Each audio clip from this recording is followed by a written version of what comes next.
long-awaited return after his 15-game absence. He was out with that calf injury. It's the second one of the season. He was hosting the Boston Celtics last night. So here with Ramona Shelburne, Tim McMahon. Let's get straight to the action here. Giannis imposing his will early here, Tim.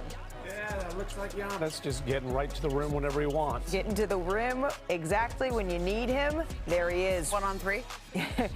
He subbed out, though, after 6 minutes in the first here. And then early in the second, Giannis still on the bench. This is when the Celtics start to make their run. Sam Hauser pokes it away. Pritchard picks it up. Oh. Not eligible for the award, but best sixth man in the league. Celtics up by 12. And then next possession, Nikola Vucevic finds Hauser. It's been a nice fit there, Vucevic. Drains the three. The Celtics, they lead by 15. So off to the third we go. Bucks down 14.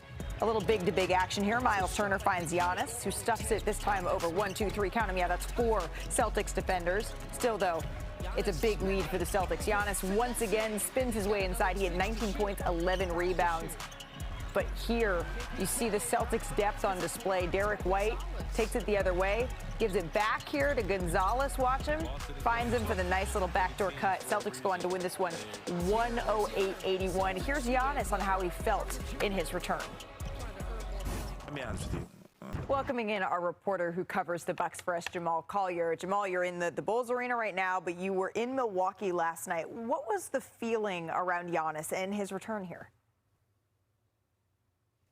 Well, Malika, excitement for the Bucks to have him back on the court. Sure. The first time since the trade deadline. He's still in Milwaukee, but also optimism. I mean, this was coming off a stretch where the Bucks had one of their best stretches of the season. They had won 8 of 11 at some point in February.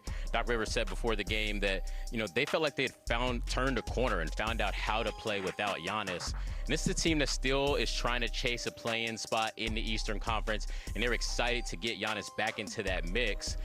Giannis wasn't really ready to get into all that, as you heard after the game. He was just excited to be back on the floor after so much missed time with injuries. He's not used to that. He was kind of almost reckoning with his own basketball mortality.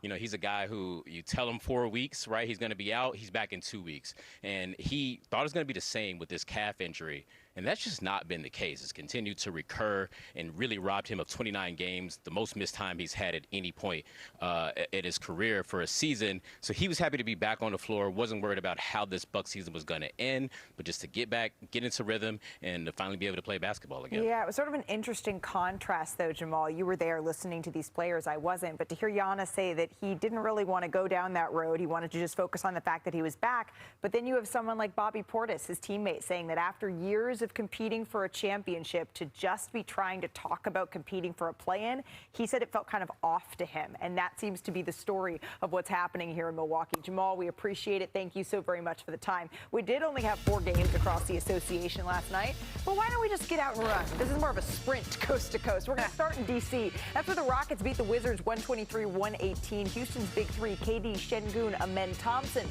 They combined for 84 points here, Tim. What are the Rockets' points of emphasis in the last stretch of the season? Look, this is a team that's really been struggling offensively for much of the season. They decided not to go after a point guard in the trade market, in the buyout market. They are banking on the growth of Amen Thompson and Reed Shepherd. And what a cool moment that we saw KD coaching up some of the young Wizards after the game. From east to west, that's what Darius Garland did, where he made his debut for the Clippers in a comeback win against the Warriors. Ramona, what does this win mean for L.A.? Well, they got a lot of optimism. They played well, surprisingly well, after their trades of Ivica Zubac and James Harden. But Garland took a little while to get going, but he found it in the second half, and they rallied from a big deficit here in this game to beat the Golden State Warriors, who are now falling in that tournament. And it seems like, Kawhi Leonard is trying to lead the charge for this team. We did have the game of the night, though, between Jamal Murray and Keontae George. They duked it out here in Utah. So picking things up late in the fourth here, Jamal Murray spins, gets that one to go, executing late, knocking down the jumper. The Nuggets take a 1-point lead. 2:20 left. Murray loses the ball.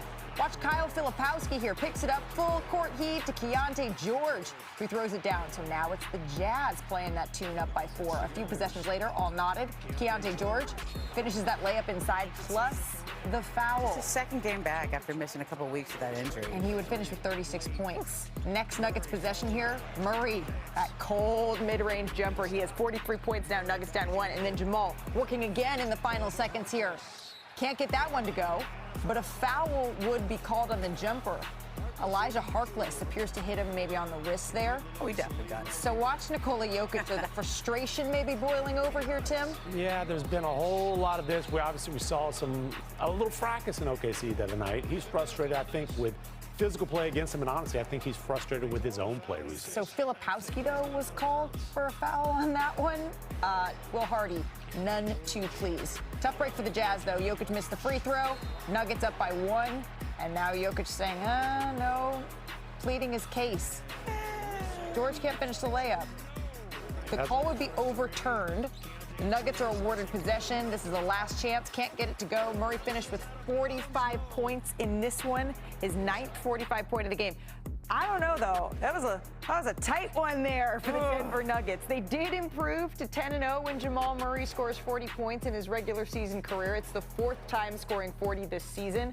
That's twice as many as any other year in his career. But they needed every one of those points to beat the Utah Jazz. Tim, you've spent a lot of time here with the Denver Nuggets, and they've been facing a ton of injuries, and they're really piling up, especially at the wing position. Aaron Gordon, Cam Johnson, Peyton Watson is out as well. How confident are they that they still have time to put this thing together? Well, they're hoping to get 20, maybe 15 games with that group together going into the playoffs. They're confident that they can be a real threat in the Western Conference if they get healthy, but it is a big if. They're expecting to get Peyton Watson and Aaron Gordon back soon.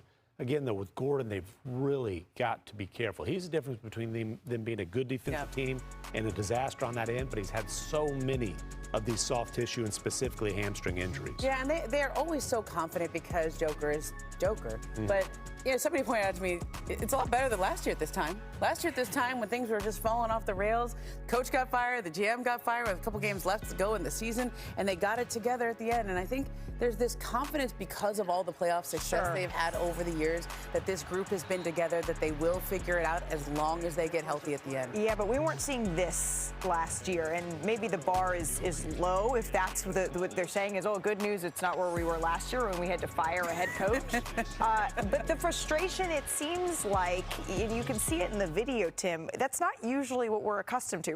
Aaron Gordon's his protector, though. Like, somebody was messing with Joker like that. Gordon, I thought it was his brothers. Well, a little bit of that too. But listen, Joker and David Adelman addressed this after the game in OKC, and basically said he thinks a lot of his frustrations coming from the way that the whistle works, right?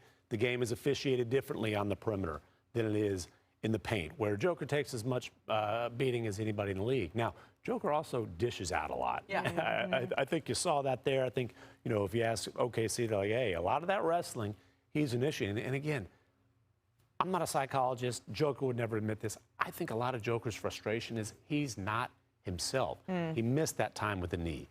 The wrist, whether he admits it or not, is bothering him. I mean, he was seen during All-Star Weekend with a brace on that wrist, right? This is his shooting wrist. His efficiency is way down. This is not the normal, historically dominant version of Nikola Jokic we're used to seeing. And from my understanding, chatting with folks around the Nuggets, this isn't an injury. This is an injury he's going to have to continue to manage. It's something that he's been dealing with for some time, and it's something that he's going to have to continue to deal with years, even as they try to make this playoff run.